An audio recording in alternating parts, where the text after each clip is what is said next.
நெல்லை கவின் படுகொலை வழக்கை உயர்நீதிமன்ற கண்காணிப்பின் கீழ் சிறப்பு புலனாய்வு குழு ஒன்று விசாரிக்க வேண்டும் என்று விடுதலை சிறுத்தைகள் கட்சியின் தலைவர் திருமாவளவன் வலியுறுத்தியுள்ளார். அவருடன் செய்தியாளர் பாலவெற்றிவேல் நடத்திய கலந்துரையாடலை தற்போது பார்க்கலாம். இது திட்டமிட்டு செய்யப்பட்டதாகத்தான் தெரிகிறது. அந்த குடும்பத்தை சார்ந்தவர்கள் மட்டுமின்றி வேறு சிலரும் கூலிப்படையை சார்ந்தவர்களும் இதற்கு பின்னால் இருக்கிறார்கள் என்று வலுவாக நம்புகின்றனர் அவருடைய கவினுடைய பெற்றோர். ஆகவே அரசு சிபிசிஐடி விசாரணைக்கு ஆணையிட்டிருக்கிறது என்றாலும் கூட இந்த விசாரணையை சிறப்பு புலனாய்வு குழு விசாரணைக்கு மாற்ற வேண்டும். உயர்நீதிமன்ற கண்காணிப்பின் கீழ் இந்த விசாரணை நடைபெற வேண்டும் என்று விடுதலை சிறுத்தைகள் கட்சியின் சார்பிலே வலியுறுத்துகிறோம். வழக்கை பொறுத்தவரை தமிழ்நாடு அரசினுடைய செயல்பாடு எவ்வாறு இருக்குதுன்னு நீங்க நினைக்கிறீங்க? இல்லை, உடனடியாக காவல்துறையினர் சார்பிலே சில நடவடிக்கைகளை மேற்கொண்டிருக்கிறார்கள்.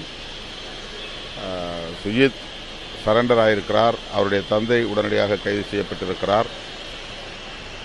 அவருடைய குடும்பத்தினரின் கோரிக்கைகளை ஏற்று செயல்படுவதாக உறுதியளித்திருக்கிறார்கள் அதிகாரிகள். ஆனாலும் கூட எஃப்ஐஆரிலே இடம்பெற்றிருக்கிற சுஜித்தின் தாயாரை கைது செய்ய காவல்துறை ஏன் தயக்கம் காட்டுகிறது என்று தெரியவில்லை. அது உள்ளபடியே அதிர்ச்சி அளிக்கிறது.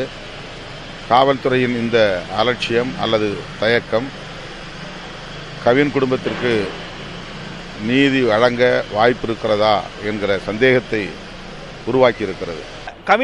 கவினை போன்று ஆணவ கொலை படுகொலை செய்யப்பட்டவர்களுக்காக நாடாளுமன்றத்தில் என்ன குரல் கொடுக்க போகிறீர்கள்? தேசிய அளவிலான ஒரு சட்டம் தேவை. மாநில அரசுக்கு அதிகாரம் இருக்கிறது. மாநில அரசு அந்த சட்டத்தை கொண்டு வரலாம். தமிழ்நாடு அரசு நினைத்தால் உடனடியாக இந்த சட்டத்தை கொண்டு வரலாம். சட்டம் வந்தால் ஒரு அச்சம் ஏற்படும்.